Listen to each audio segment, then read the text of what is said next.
There's no getting around it. The Marvels is an absolute disaster for Marvel and Disney. It is the lowest opening weekend for any MCU movie ever.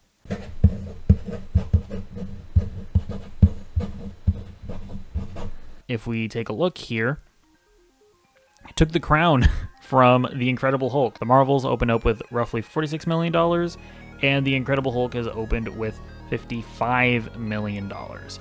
And the question that is on everybody's mind is, what's happened? ¿Qué pasó? I'm going to tell you what I don't think is the reason. I don't think that it has anything to do with the fact that there were 3 female leads. People are trying to make it like political and say that nobody wants to watch a female superhero. That's just objectively untrue. I mean, if we just look at some examples over here, the first Captain Marvel made $1 billion. And, you know, people like to say, oh, well, it was in between Infinity War and Endgame, so of course it was going to make $1 billion. You know what other movie was in between Infinity War and Endgame? Ant-Man and the Wasp. You know what movie didn't make $1 billion? Ant-Man and the Wasp. While I'm not going to deny that being stuck in the middle of Infinity War and Endgame and being teased at the end of Infinity War gave it a leg up, that really only accounts for like the opening weekend. After that, word is going to get out that no, you actually don't have to watch this movie in order to understand Endgame. And beyond that, word of mouth about the quality is going to get out. I mean, the truth is that the first Captain Marvel was simply a successful movie. There's no ifs, ands, or buts about it. And even if you want to say that it was because it was in the middle of Infinity War and Endgame, guess what? The fact that it was a female lead didn't stop anyone from going to see it. Then we look at some other examples here. Wonder Woman grossed $800 million, which, by the way, is more money than all of the Superman movies. And you can also look at TV. WandaVision, 4.8 billion minutes watched. If you want to contextualize streaming shows, basically, it is the second highest viewed MCU Disney Plus show, only below Loki, but above stuff like Falcon and the Winter Soldier and Hawkeye and whatnot. This idea that like general audiences just don't care about female superheroes, it's just not true. Why did people not watch this? Well, in my opinion, this show is simply just the culmination of everything that is currently not working with the MCU. First of all, I think we have to talk about quality. Just good movies, good TV shows. The MCU has not been consistent enough.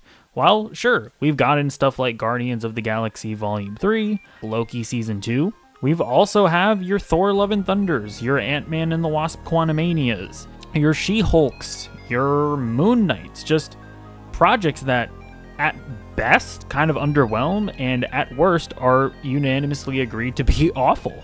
And so yeah, at some point you're gonna get to a project where you're like, I just don't care anymore. And when you get to the Marvels itself, it's awful and it hasn't had good word of mouth. You know that a movie is bad when even its most ardent defenders say, oh, I had fun with it. You know, it's like, I wasn't expecting it to be high art. It's like, that's not exactly high praise for a movie that's going to get people to go out to watch it. I think you also have to look at the marketing. The trailers for these movies have not been particularly good. I actually liked the first trailer, but even then, I only thought it looked fun. You know, when I watched it, I was like, oh yeah, the power swapping, that could be cute. Other than that, there was nothing compelling about any of the trailers. And that last trailer that they put out was so desperate with like the little remember berries of, oh look, Captain America and Iron Man. They're like, remember these characters are in the MCU? They're not in the movie, but they have existed in the MCU beforehand. People are gonna see past that. Like, that is just so pathetic and desperate. And I think that's where the MCU and honestly comic book movies as a whole are at, where people are still willing to watch comic book movies, don't get me wrong, but I think that you need for A, the movie to be good, and B, it has to have compelling marketing that's going to make people think it's going to be good.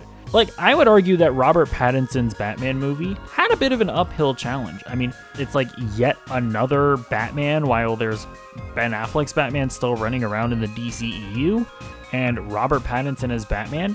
That sounds weird. I think there were like a good amount of people that probably weren't that interested in Robert Pattinson's Batman, but they put out that incredible first trailer, immediately changed the conversation around that movie. take a look at a character like Echo. Echo's a character that literally nobody cared about. She did not leave any impression really in Hawkeye, and they put out a fantastic trailer for it. It looks dark. It's rated TVMA. It looks like there's going to be an actual compelling relationship between Echo and Wilson Fisk. Everybody's buzzing about that Echo trailer, and everybody's now interested in the show, whereas beforehand, they couldn't care less about a Disney Plus show about a random character that did not leave an impression in Hawkeye. And speaking of Disney Plus shows, this is a movie that ties into like 2 of them. There are a lot of people in the general audience that has no idea who Kamala Khan or Monica Rambeau is. While WandaVision was big, there's still going to be a lot of people that didn't watch it, and they're like, wait, do I have to watch WandaVision before I watch the Marvels? And there are people that are like, wait, do I have to watch Ms. Marvel before I watch the Marvels? And so that is going to keep them from checking the movie out.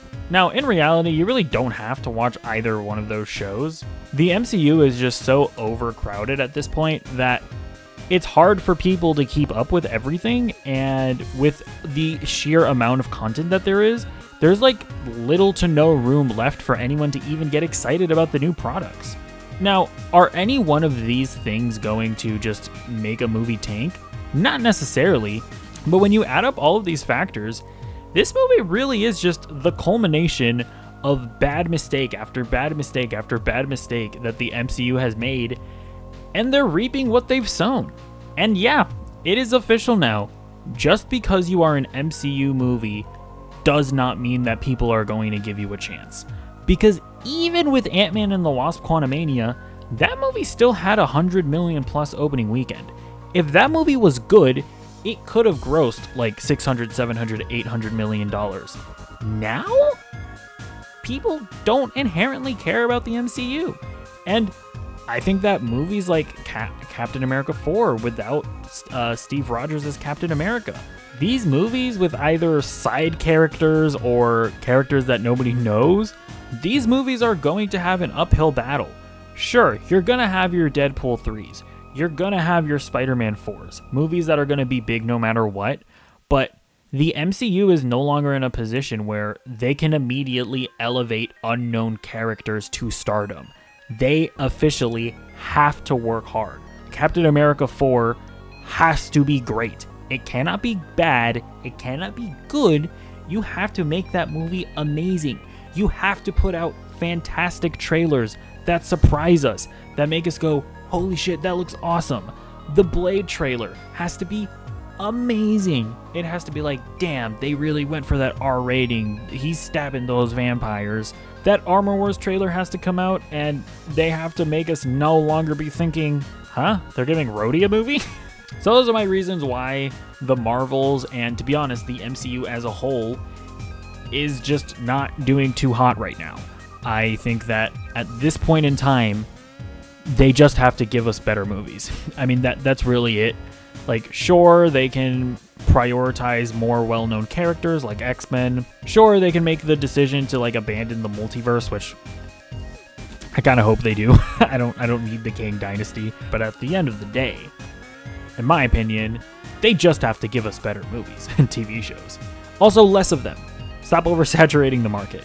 But anyways, let me know what you think some other reasons that I maybe didn't bring up are as to why the Marvels bombed. Again, I don't think that it's because of women, but maybe you do. Let me know why in the comments down below, and I will see you in the next video. Goodbye.